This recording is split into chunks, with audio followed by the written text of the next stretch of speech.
Hello and welcome to this tutorial on Webmaker Daily. On this tutorial, we're going to talk about branch inscription. On the previous tutorials, we have seen how to add users into the system. So now we're going to talk about the branch inscription.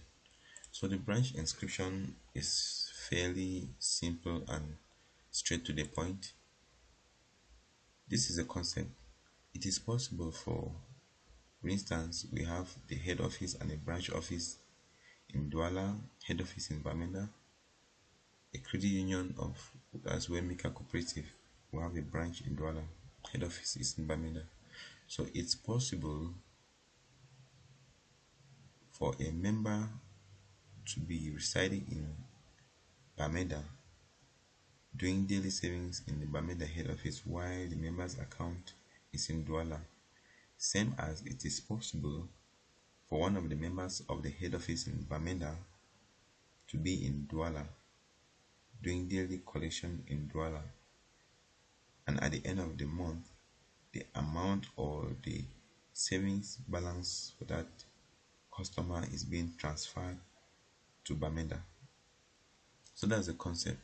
So the system easily summarizes the report based on the branch of each customer.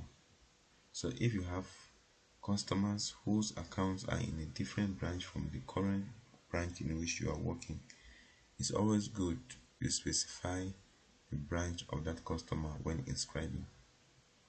So if you haven't watched the inscription or customer inscription video, it's good you go watch it to understand better what we are explaining here.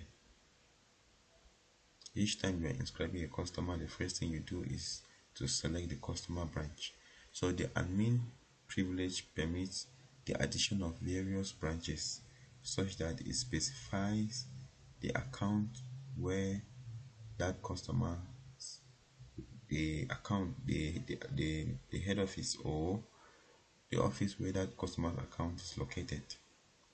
So it is very important and it helps to avoid the problems whereby the savings of a different customer is going to be placed or transferred to a different branch, because account 1 in head office is different from account 1 in the branch in Douala. So it simply breaks the customers into different branches.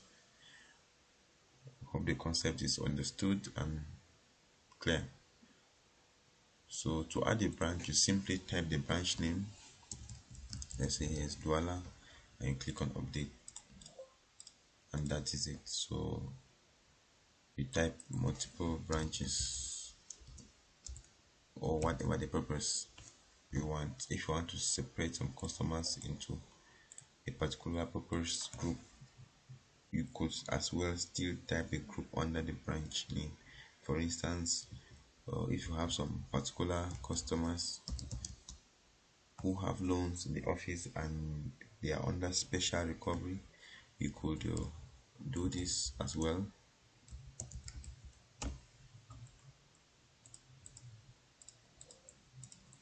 And when inscribing the customer, the collectors are going to see the option of special recovery, and they are going to set that customer under special recovery. So this is how you can add branches or other names or groups in which you want your customers to be sorted in the system.